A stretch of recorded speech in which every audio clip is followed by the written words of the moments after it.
کیا ماحول ہے اپنے یہاں کا؟ اپنے فلیٹ میں سے کوڑا اٹھایا اور بلڈنگ کے نیچے روڈ پر پھینک دیا. یہ ہم لوگوں کے رہنے کا انداز، یہ ہم لوگوں کے رہنے کا طریقہ. شرم آتی ہے. ہم اسلام کو ماننے والے، ہم مسلمان، جو ہم کو نظافت سکھاتا ہے، جو ہم کو صفائی ستھرائی کا درس دیتا ہے، جس میں اللہ کی عبادت کے لیے بھی پاک ہونا ضروری ہے اور پاک ہونے کے بعد بھی وضو کرنا ضروری ہے، تب آپ نماز پڑھیے.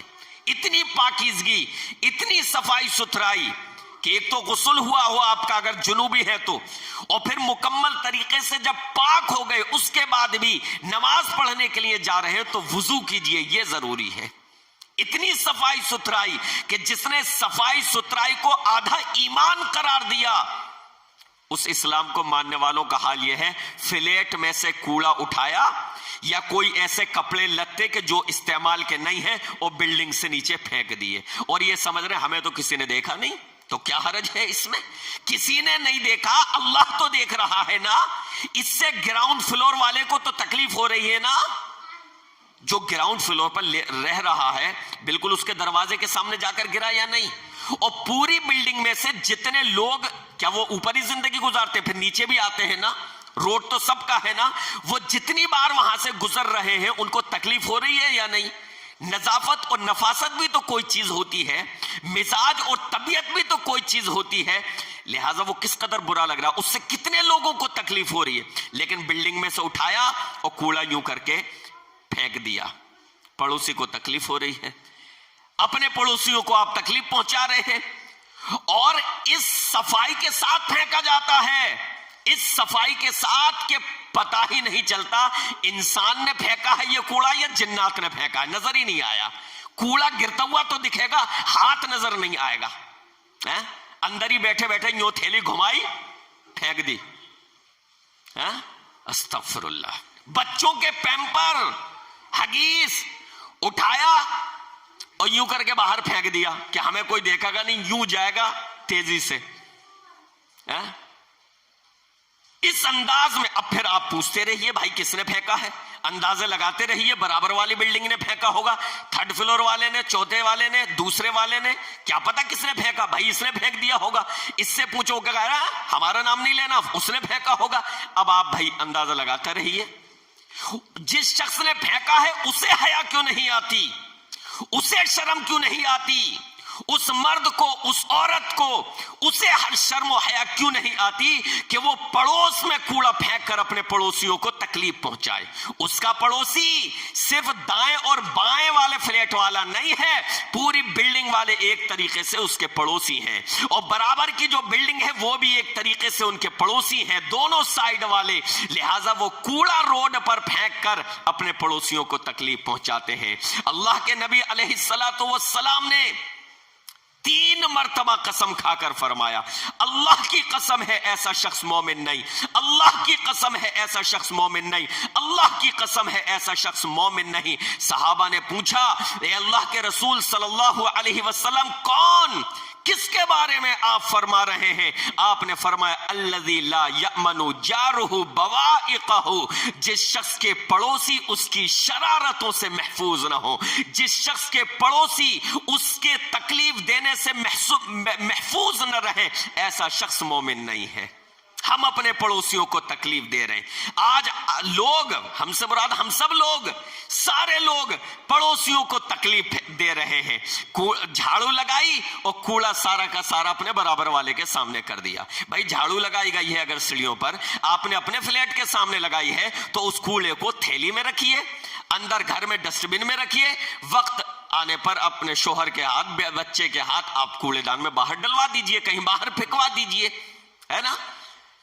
لیکن کیا کر رہے ہیں کہ جھاڑو لگائی اور اب دوسرے فلیٹ والے کے سامنے کر دی. وہ پریشان ہوا، اس نے جھاڑو لگائی، اس نے تیسرے فلیٹ والے کے سامنے کر دیا نیچے. یہ کیا مزاج ہے، یہ کیا طبیعت ہے؟ رہنے سہنے کا طریقہ بدلو، مسلمانوں والا طریقہ بناؤ. لیکن آج افسوس ہوتا ہے، غیروں کو دیکھو تو ان کے یہاں نظافت دکھائی دیتی ہے، ان کے یہاں صفائی دکھائی دیتی ہے، لیکن اپنے یہاں کوئی صفائی نہیں ہے. ہمارے مذہب نے ہمیں صفائی سکھائی، لیکن ہمارے یہاں صفائی نہیں ہے. ہم اپنی گندگی سے خود بھی اس گندگی میں رہ رہے ہیں اور اپنے پڑوسیوں کو بھی اپنی گندگی سے تکلیف پہنچا رہے ہیں.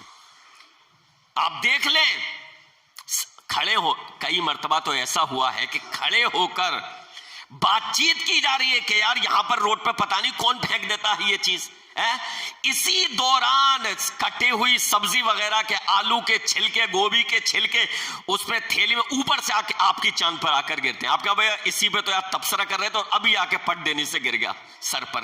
آپ نے نگاہ اٹھائی تو پتہ ہی نہیں چلا کس نے پھینکا، کس فلیٹ سے آیا. ایکسپرٹ ہیں، ماہر ہیں، اتنی تیزی سے پھینکا گیا.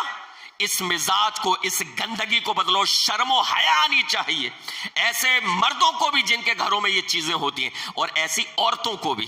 عورتیں یہ سمجھتی ہیں ہم باہر تو نکل نہیں رہے، کبھی کبھی جاتے ہیں لہذا روڈ پہ پھینک. روڈ اس کے لیے نہیں ہے. ٹھیک ہے گورنمنٹ کی لاپرواہی، کارکرتاؤں کی لاپرواہی، روڈ نہیں بننا، لیکن ہم اپنی طرف سے جس قدر لحاظ رکھ سکتے ہیں کہ گندگی نہ پھیلائیں، کم سے کم اتنا تو ہونا چاہیے نا. بلڈنگ کی جو شافٹ ہوتی ہے، ہوا پاس کرنے کے لیے بلڈر بناتے ہیں، اس کو بھر دیا جاتا ہے، اسی میں سارا کچرا ڈال دیا جاتا ہے، پیمپر تک اور ایسی ایسی چیزیں، کیا نام لیا جائے، وہ ساری کی ساری چیزیں شافٹ میں ڈال دی جاتی ہیں. سردی میں کپڑے نکالے ہیں، چھاٹے ہیں، کون سے استعمال کرنے ہیں کون سے نہیں کرنے ہیں، جو بیکار ہو چکے ہیں، روئی کے گدے، روئی کے تکیے، وہ سارے کے سارے گلی میں ڈال دیے. یہ میرے بھائیوں پڑوسی کو تکلیف پہنچانا ہے. اور پیارے نبی علیہ السلام فرماتے ہیں ایسا پڑوسی ایمان والا ہے ہی نہیں جو اپنے پڑوسی کو تکلیف پہنچائے، بلکہ اللہ کے نبی علیہ السلام نے آخرت کے دن کا حوالہ دیا، اللہ کا حوالہ دیا. اور جب اللہ کے نبی اللہ اور آخرت کے دن کے ریفرنس کے ساتھ کوئی بات کہیں تو اس کا مطلب یہ ہے کہ تم اللہ سے ڈرو، تم آخرت کے دن کے حساب سے ڈرو. اس معاملے میں اللہ کے نبی علیہ السلام نے ریفرنس دے کر فرمایا اللہ کا، آخرت کے دن کا.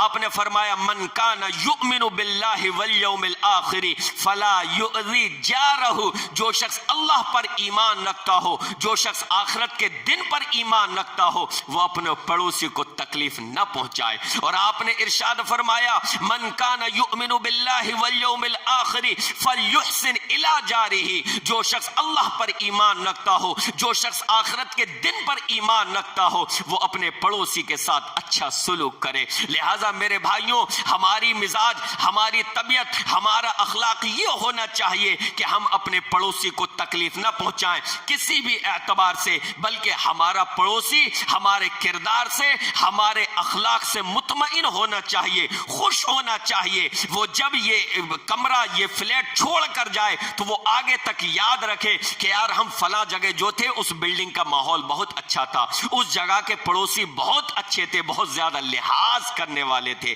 اللہ رب العالمین سے دعا ہے کہ رب العالمین ہمیں غلط عادتوں سے دور رہنے کی توفیق عطا فرمائے، غلط مزاج سے، غلط طبیعت سے دور رہنے کی توفیق عطا فرمائے.